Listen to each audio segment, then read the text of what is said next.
ग्राम स्वराज हमारी पहचान थी।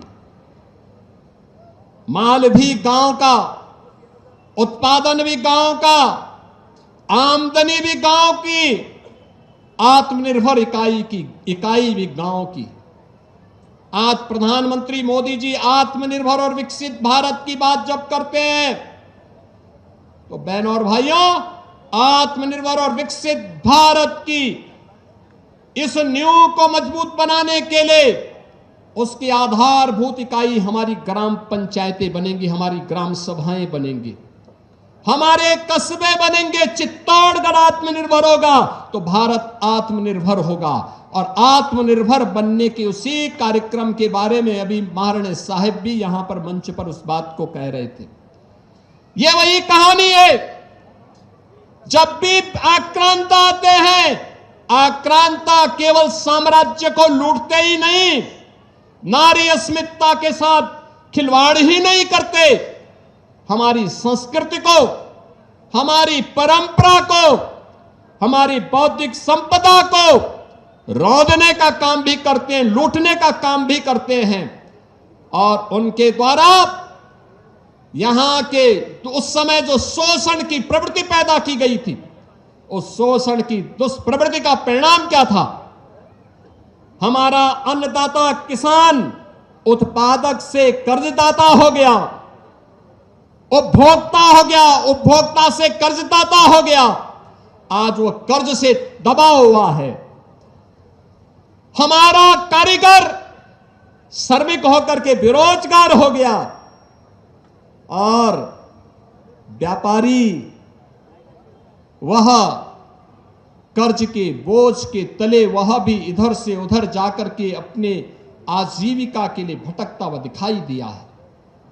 बहनों और भाइयों, औपनिवेशिक कालखंड की शोषण की इस वृत्ति को समाप्त करने के लिए उस समय जो उन्होंने दुष्चक्र रचा था, उस दुष्चक्र को समाप्त करने के लिए स्वतंत्र भारत ने भी कभी आजादी के बाद वर्ष तर वर्ष बीतते गए, कभी भारत की इस अस्मिता को पहचानने का प्रयास नहीं हो पाया।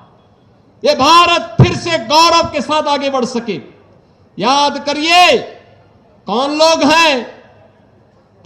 हैं जो जातिवाद के आधार पर फिर से समाज को बांट रहे हैं? कौन लोग हैं जो अफवाह के आधार पर देश के अंदर विश्वास का संकट खड़ा कर रहे हैं?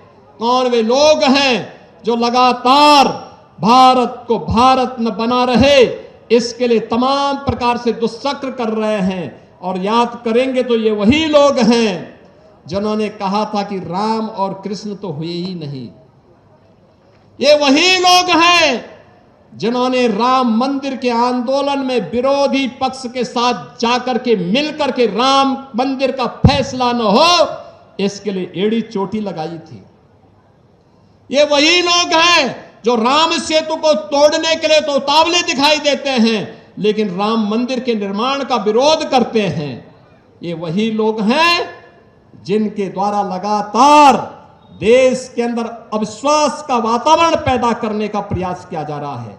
और इस अविश्वास के परिणाम स्वरूप ये भारत के संवैधानिक संस्थाओं को भी कटघरे में खड़ा करने का प्रयास कर रहे हैं।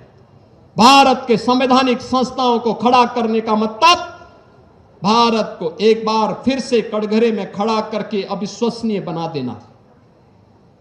इनको देश की चिंता नहीं, इनको स्वयं के अस्तित्व का संकट इनके सामने है, इसलिए ये देश पर प्रश्न लगाने का प्रयास कर रहे हैं।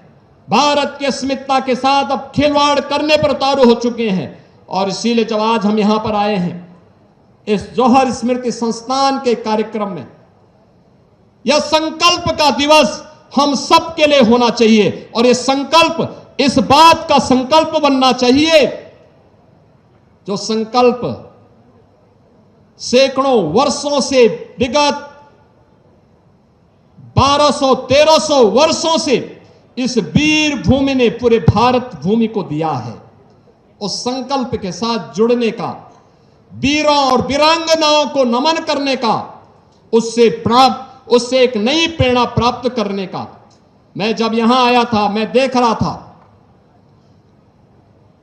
चित्तौड़गढ़ के दुर्ग में जाकर के, जौहर भूमि को नमन करके, मां कालिका के मंदिर में दर्शन करके मैं विभूत भी था। भाषा अवरुद्ध थी, भावनाओं से भरी हुई थी और इस बात को लेकर के भरी हुई थी। मुझे उस समय याद आ रही थी उत्तर प्रदेश के एक हिंदी साहित्य के महान साहित्य कीर्ति रखने वाले हल्दी घाटी के रचयिता श्याम नारायण पांडे की मुझे पंक्तियां याद आ रही थी।